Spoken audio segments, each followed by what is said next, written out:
taxiway Alpha for 06. With information Ultra Kilo. 06 and Alpha Tower, 1 Valley Air 28. Short, taxiway Alpha 06.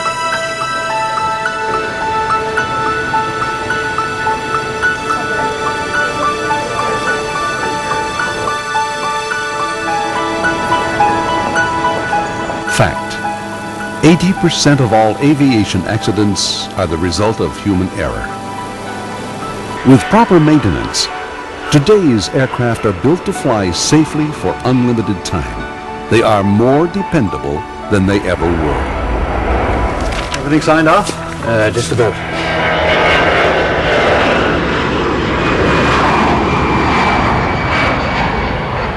Today's aircraft are also more automated and more complex. However, the people who fly them, the people who control them, and the people who maintain and repair these complex aircraft are still the same. They're human. Thanks for staying. No problem. Get some sleep, eh?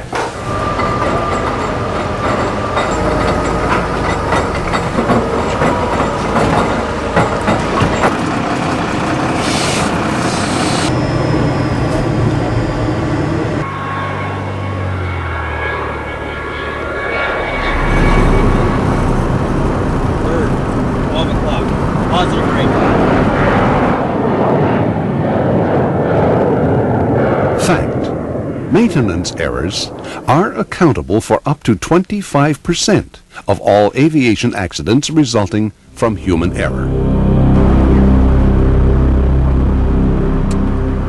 Jerry, we got a problem here with the pitch trim. What's the matter? Trim. I believe we're going... Have you got the column? Which way? Nose up. Nose up? Yeah, Is that better? that's better. Checklists. Checklists. Trim failure. Disengage, switch, press, and hold it. Pitch trim left E14. Do you have control? I have control. Left E14. Circuit breaker's in. Manual elevated trim. We got to use that the rest of the way. Have you got control? I have control. Checklist complete. Tell the tower we're going back. Halifax Tower, Al Air is declaring an emergency. We have pitch control problems and need an immediate return. Alley Air 280, are you able to return to runway 06? We should be able to make 06. Alley Air 280, you're cleared to left downwind runway 06. The wind 040 at 15. Advise fuel and souls on board. We have 4,000 pounds of fuel and 6 souls.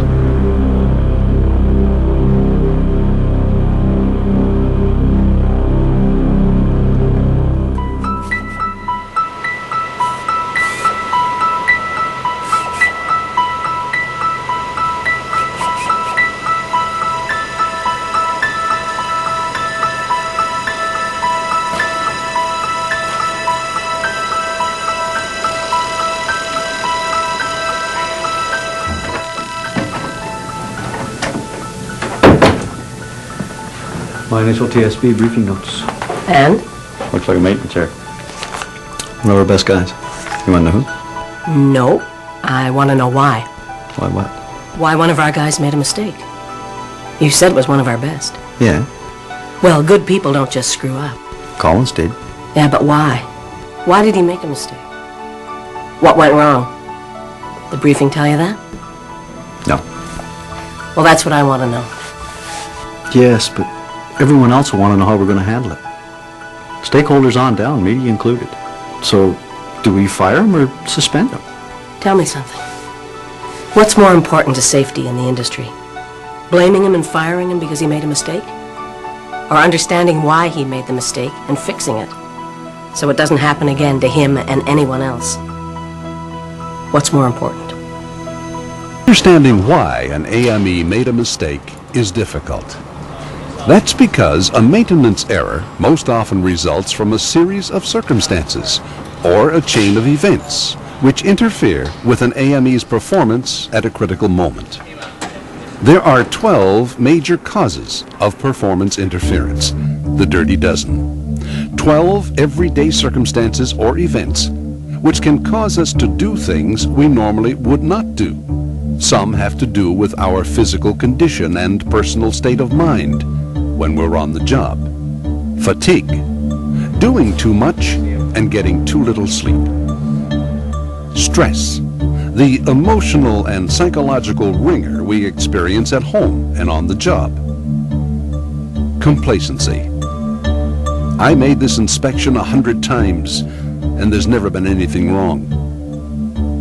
Communication, or lack of it, or those maintenance manuals, service bulletins, and airworthiness directives, which sometimes seem confusing, or written by designers instead of those who work on aircraft. Other causes have to do with working conditions in the hangar. Those pestering distractions throughout the shift, the volume of noise at any given moment, one's lack of knowledge about a particular repair, and the lack of teamwork to help support an individual's need, the lack of resources to do the job properly. Still other causes are organizational. The pressure cooker of flight schedules and deadlines, and the norms of the workplace, the shortcuts each one of us take to get the job done on time. Any one of the dirty dozen can interfere with an AME's performance at a critical moment. Usually it's several of them linked together into a chain of events which can result in human error and an accident. Yeah, we'll squeeze it in. No problem. And we'll clear the intermittent generator snag. Right. Okay, bye. Let's peel back several layers of circumstances in our case study. Let's try to determine why an AME made a maintenance error. Let's try to identify how many of the dirty dozen interfered with an AME's performance at a critical moment. Jerry. Bill can't make it, and this thing's due for an on-scheduled flight in the morning. Think he can pull a double shift? You up to it? Sure. Good. Don't forget it's due for a Phase B, and there's an intermittent snag in the generator. Could be an all-nighter, you know that? Hey, yeah, well, I don't run the marketing department. All right. We'll get it out. Good, thanks. Tired? I'm all right. Hey, Jerry, got all weekend to sleep. It's one of the reasons I'm separated.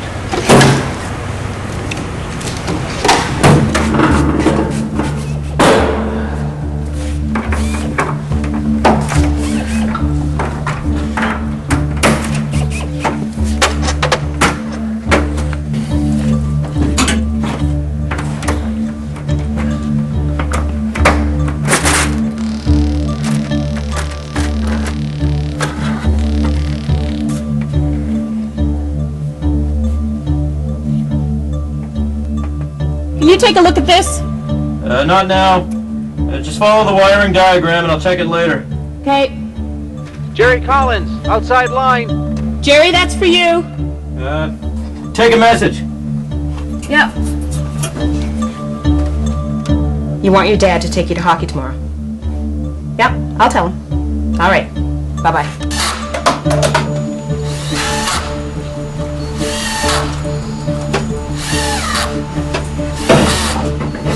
Your son wants to know if you're taking him to hockey tomorrow.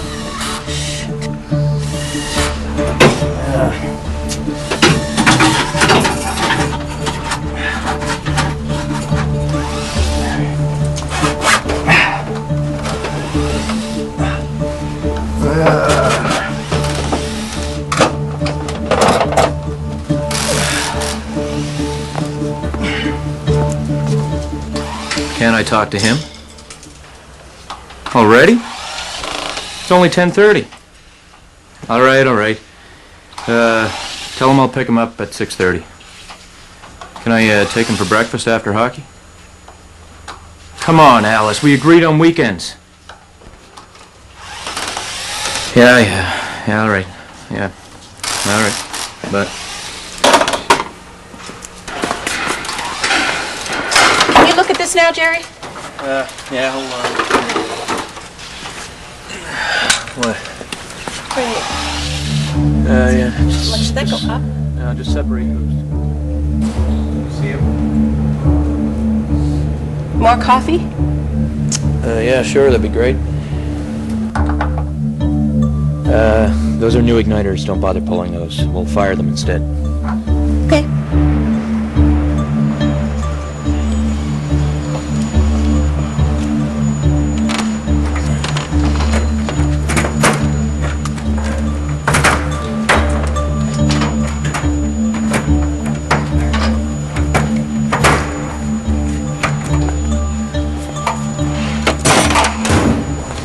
Everything signed off?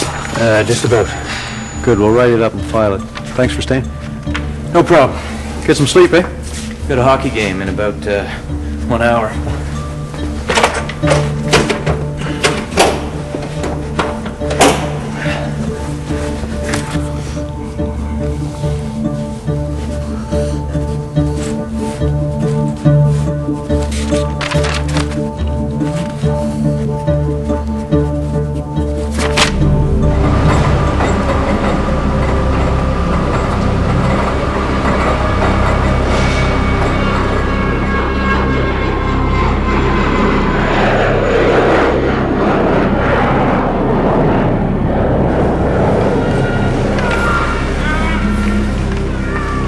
Halifax Tower, Al Air is declaring an emergency. We have pitch control problems and need an immediate return.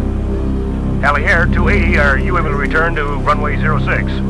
We should be able to make 06. Alley Air 280, you're cleared to left downwind runway 06. The wind 040 at 15. Advise fuel and souls on board. We have 4,000 pounds of fuel and 6 souls. The TSB initial briefing had it right. Jerry Collins had left lock wire pliers in the tail section, the hell hole. The pliers shook loose from the voltage regulator shelf on takeoff and interfered with the control cables. It was a maintenance error, a human error. Jerry Collins had made a mistake, that's a fact. The question is, why? When you come right down to it, most AMEs encounter at least one of the dirty dozen almost every day. So how come more mistakes aren't made? Did you ever ask yourself why you don't make maintenance errors? Have you just been lucky? Or did your mistakes get caught in a safety net before they left the hangar? Most often, one of the dirty dozen is not enough to interfere with an AME's performance at a critical moment. Link one with another, however, and the chance for human error increases. Personal stress, fatigue, and on-the-job pressures are 3 of the dirty dozen which most often aggravate the negative influence of any one of the others.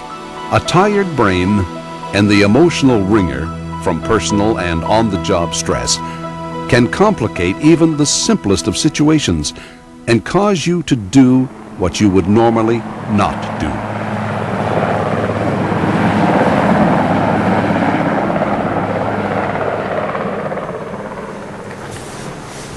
We squeezed in an inspection to please the marketing department, didn't we?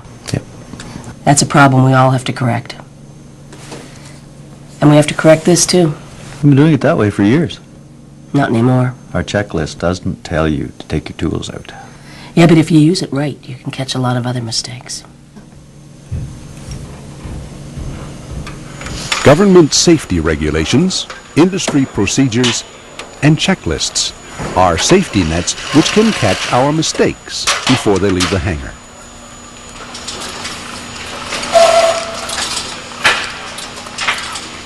What about personal safety nets? We all get tired, we all get stressed, we all feel the pressure of flight schedules. We all make mistakes. In addition to the safety nets the government and the industry have set in place, what personal safety nets protect you from human error? Generally, what I do, and with my co-workers as well, is we try to set our toolboxes up so that there isn't a blank spot in the toolbox. It's an old military thing that we've picked up on, and it works very well. Every tool's got its spot, and when you've completed the inspection, you go back through your toolbox and you check all your spots. If there's something missing, then you've got to account for it. It doesn't embarrass me whatsoever to go up to someone and say, I don't understand this system, or I don't understand what's going on. We all work together as a team. You know, it's a team effort, even though we have different trades and different responsibilities. Our goal is to make the aircraft mechanically safe for flight, and we all work together to achieve that goal. Generally, if I have to leave a job for whatever reason, I usually try to finish it to a point where I know when I come back, that particular part of the task is done. And I make sure I finish a stage of the job where if I come back, I can continue on without the risk of having any errors develop. Well, once you've completed an inspection, you generally would want to go back and just double-check the work that you've done, in particular if you're working alone. And in a lot of cases, depending on the company's size, let's say the AME will be working by himself. I'll go through, and a lot of times what I'll do is, even though I've done the inspection 100 times, complacency will set in after a time, but I try to think of today, when I open that panel and look at there's actually going to be something wrong. I'm going to find something today. Today's the day that this inspection is going to find something, and if I do that every time, then I find I put more effort into doing the inspection properly. I think it comes a lot with the training that we get, you know, right from when we go into school. It's a matter of, it's almost like a game of you're looking for stuff, and you always, you know, try and sort of make a game of trying to find things that are wrong. Follow the manuals. Give yourself enough time. Make sure that you stand up and say no when no is required. If the airplane's not airworthy and it's not ready to go, well, sometimes it's up to the AME to make that decision. We're there to fix the aircraft, and that's what we'll do. We'll fix the aircraft, and when it's fixed correctly, then you can carry on and have it for your flight schedule. I mean, there's stressful times, and it's just a matter of dealing with it the best way you can, and trying to organize yourself so that you minimize the stress. Fatigue is a factor of the type of work we do. We're providing human factors training for all our people. And this, you know, gives them an understanding and an appreciation of what fatigue is, and to recognize when they become fatigued. It also gives the supervisors an opportunity to know when their workers are becoming fatigued. I think if a regulation was put in place, that would probably go a long ways to help the AMEs have something on their side and reduce the fatigue factor. So after your 12 hours or 14 hours, then you go home and you have 8 hours of uninterrupted rest. I think that would be a big benefit. There's only one way to do the work that we do, and that's to do it correctly. To do the work correctly is to be constantly and consistently aware of the dirty dozen. By appreciating how each can interfere with good performance is probably your first and perhaps your best safety net. Awareness means keeping alert when you do the job and check your work. It means continually reminding yourself throughout your shift to work with your rational mind. Awareness means recognizing the fact that, like all the rest of us, you are human.